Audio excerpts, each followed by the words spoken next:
All right, we're going to talk all Arizona basketball here. We're going to talk about where Arizona fits in the rank with the conference. Everything you name, we've got it here. Let's get it started here on Locked On Wildcats.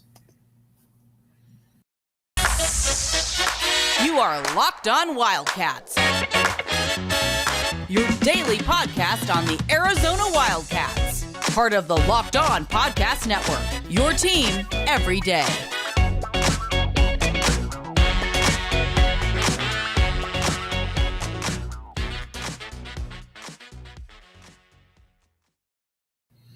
Thanks for keeping it Locked On Wildcats. I'm your host, Mike Luke. All right, we got a lot to get to this show. We're going to talk, though, about Arizona basketball. The conference play is setting up right now. And so we're going to talk Arizona, and then we're going to talk about where everything matches up here with the Wildcats and possible teams that they're going to play against. So, all right, first, Arizona. What do you need to know about Arizona? First, you need to know that Arizona is one of the top 5 to 7 teams in the country. There's really no other way around it. They're one of the top 5 to 7 teams in the country. I'll get people all the time that'll say something like, Arizona doesn't necessarily look good against whatever the case may be.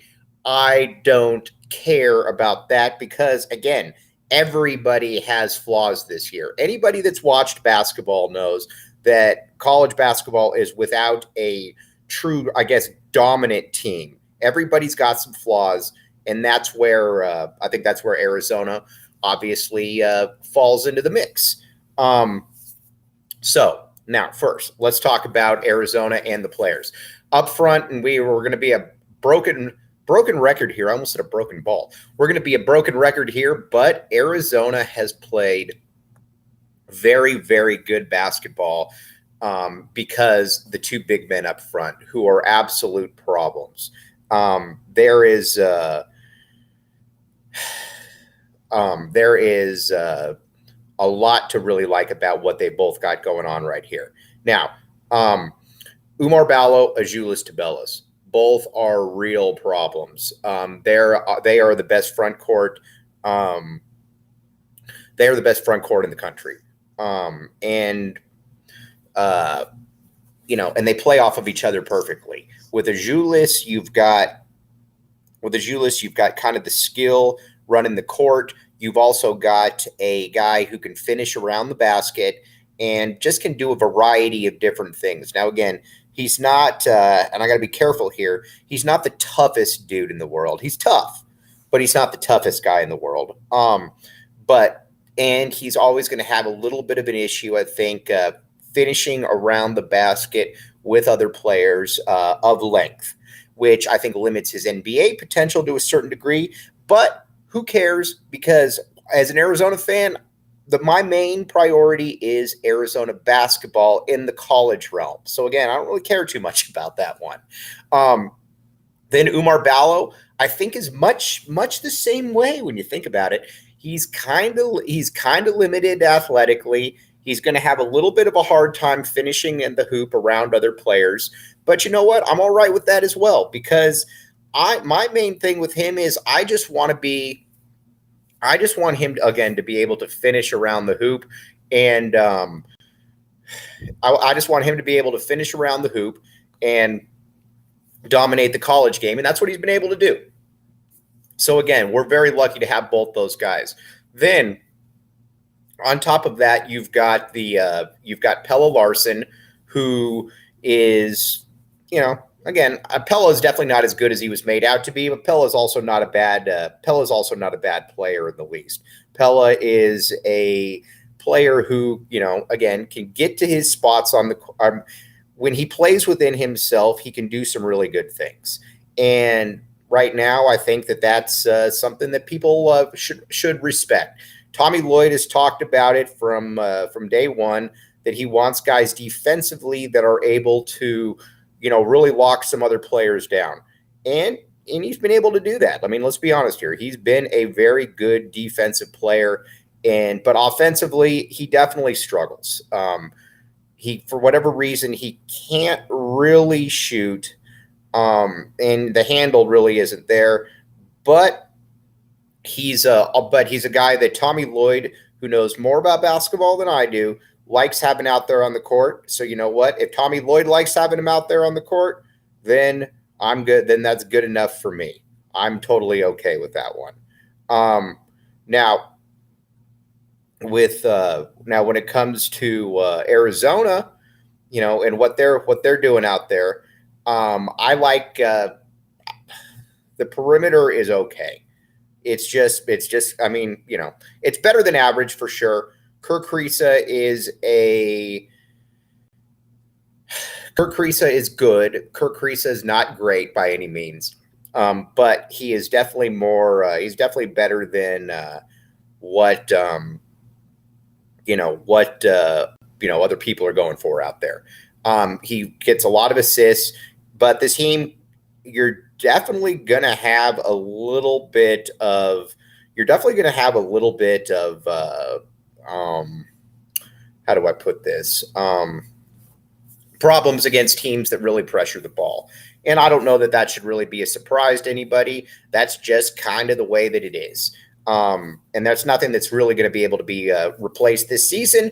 But fortunately for Arizona, especially in the Pac-12, there's only a certain amount of teams that can really pressure Arizona in that regard. So again, take it for what it's worth. Arizona's still a top 5 to 7 team. Now, its biggest competition is UCLA. UCLA and Arizona are far and away the two best teams in the conference, by a mile. And UCLA is interesting because while they're not tall, they are athletic, they're scrappy, and they can do a lot of different things. I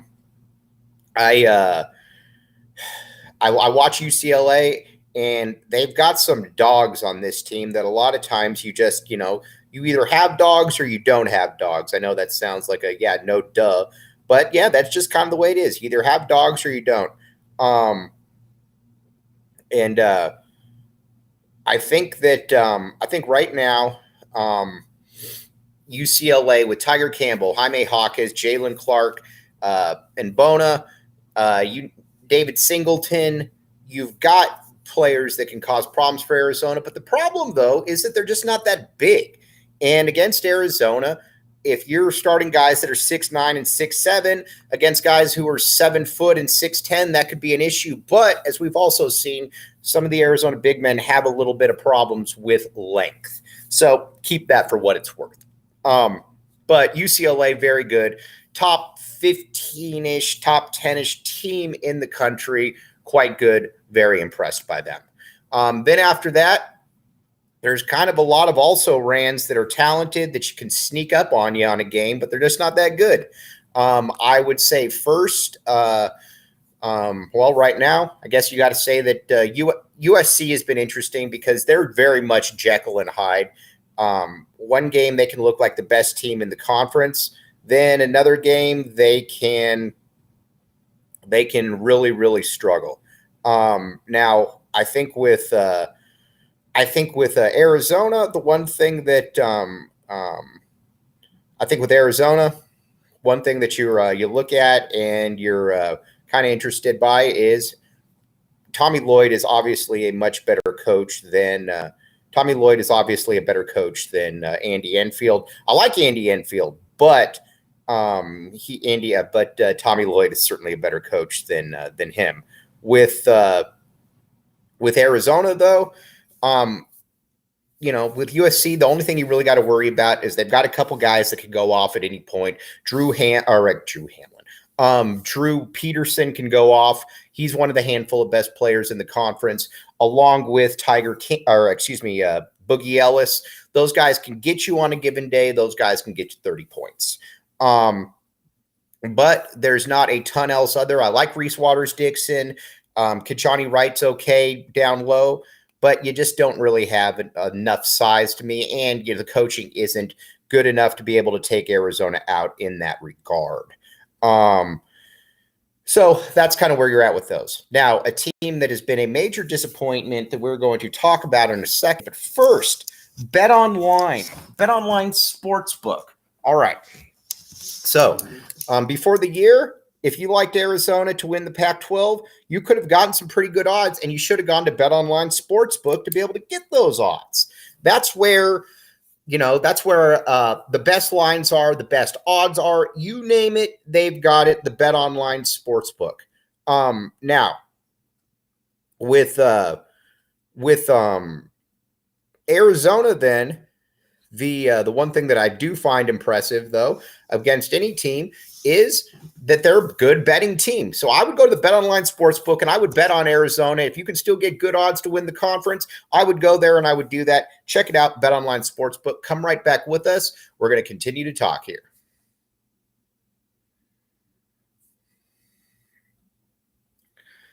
Thanks for keeping it locked on Wildcats. I'm your host, Mike Luke. Now, Arizona. Oh, shoot. Sorry about that. I didn't have the BetOnline thing. Well, again, this whole segment is still BetOnline is so good. We're going to keep it on here. All right. Now, when it comes to Arizona, when it comes to Oregon was a team going into the year that I had no clue what to expect, but I also didn't think that Dana Altman was going to have a second poor year.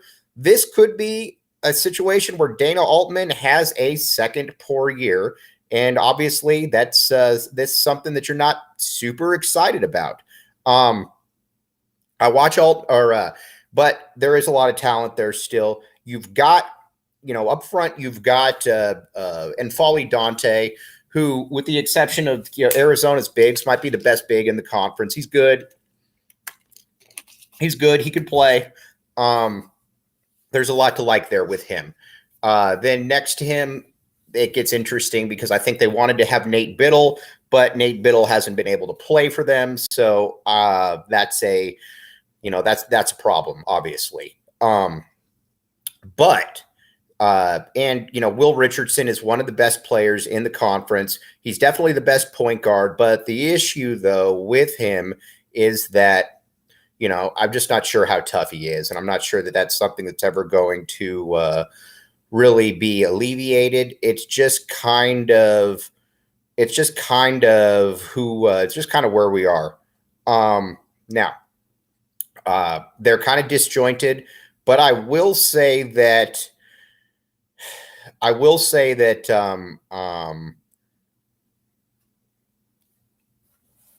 do I put this? It would not surprise me at all if Oregon ends up being good at some point, because we've seen this a million times, but also so far you don't see a lot to indicate to you that they are going to be good. Again, we'll keep you up to date on that one, but it's just kind of odd seeing Dana Altman teams struggle 2 years in a row. All right, then ASU.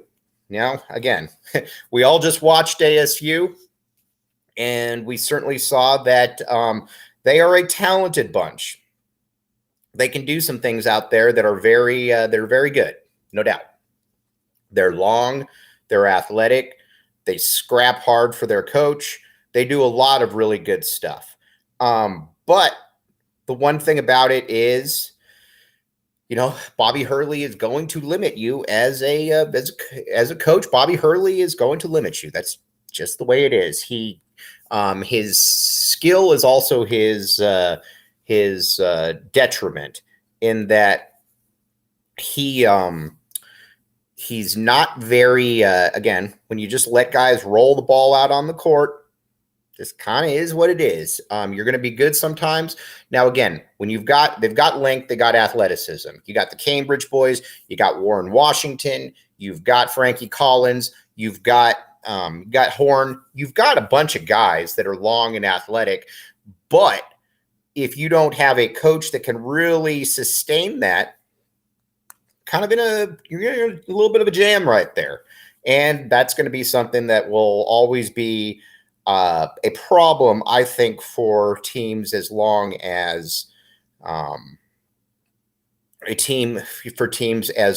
as Arizona,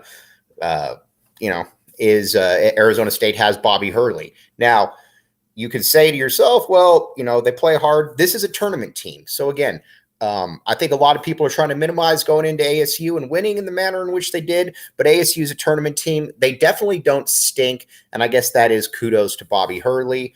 But those are really the teams right now. And again, I know I'm speaking out of both sides of my mouth, with Utah. Heck, we'll throw Utah in there. You saw what Utah did against Arizona. Utah is not a bad team in the least. As a matter of fact, Utah is a pretty good team. Probably a tournament team as well. I just don't feel that they have the horses right now to be able to I just don't think that they have the horses right now to be able to compete regularly. You can knock a team off at home from time to time, but outside of that, you're not going to get a lot of, you're not going to be consistently that good. And that just kind of plays in with, what Utah's mantra has been over the years. So again, we'll certainly keep an eye on that one as well. All right, we're going to take a quick break. Come back. We're going to break down the rest of the conference.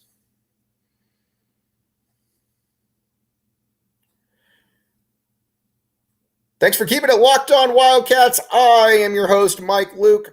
All right, now let's talk a little bit of the rest of the conference. And this is kind of where it gets a little bit frustrating, because I think as Arizona fans, you wish that the conference would be better across the board, but as always, there are some dregs out there, and that's certainly not something that you love to see.